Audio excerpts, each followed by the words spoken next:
Hello everyone, आज हम solve करने वाले हैं factorisation using middle term splitting. तो हमें दिख रही हुई है क्वाड्रेटिक इक्वेशन, तो हमें इसे फैक्टराइज करना है किस मेथड से? मिडिल टर्म स्प्लिटिंग के मेथड से हमें इसे फैक्टराइज करना है। तो हमें क्या करना है, फर्स्ट स्टेप, इस क्वेश्चन को सॉल्व करने के लिए हमें कोई भी दो ऐसे नंबर ढूंढने हैं जिनका सम क्या हो, ये मिडिल टर्म हो, यानी ये जो मिडिल टर्म का कॉफिशिएंट है ये मिडिल टर्म हो, और कोई भी दो नंबर जिनका प्रोडक्ट क्या हो, इस क्वाड्रेटिक नंबर, इस एक्स स्क्वायर का coefficient multiplied by this constant, इसका मल्टीप्लिकेशन हो। वापस से समझाता हूँ। फॉर एग्जांपल कोई भी दो नंबर ले लीजिए, पी एन क्यू। तो पी एन क्यू का सम क्या होना चाहिए? ये 7, ये मिडिल टर्म होनी चाहिए हर क्वेश्चन में। और पी एन क्यू का मल्टीप्लिकेशन क्या होना चाहिए?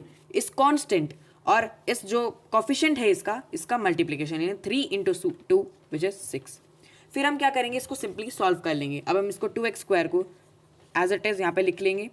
देन फिर हम 7x को क्या लिख सकते हैं, ब्रैकेट में हमने कोई भी दो नंबर हमें जिनका सम 7 होना चाहिए, तो वो दो नंबर कौन से हैं? 6 और 1। अगर हम 6 और 1 का सम करें तो क्या बनता है? 7। और वहीं अगर हम 6 और 1 का मल्टीप्लिकेशन करें तो क्या बनता है? वो 6। तो हम वो नंबर ले लेंगे 6 and 1, 6 and 1, एंड यहाँ पे ब्रैकेट में ले लेंगे x, और ये last digit as it is हम इसको यहाँ पे लिखे रहने देंगे।